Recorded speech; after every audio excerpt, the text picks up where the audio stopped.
B Fatima बिनते Ahmad ने छोड़ा न कभी इस पर्दे को। इस राह पे तुम भी आ जाओ, मैं तुमको बताने आई हूँ।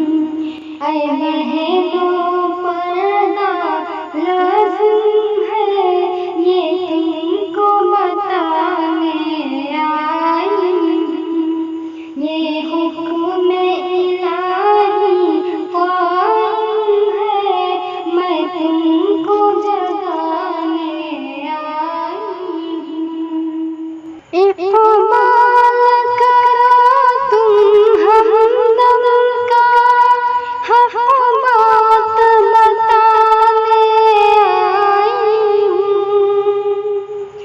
इक़बाल करो तुम हमदम का, हक़ बात बताने आई हूँ।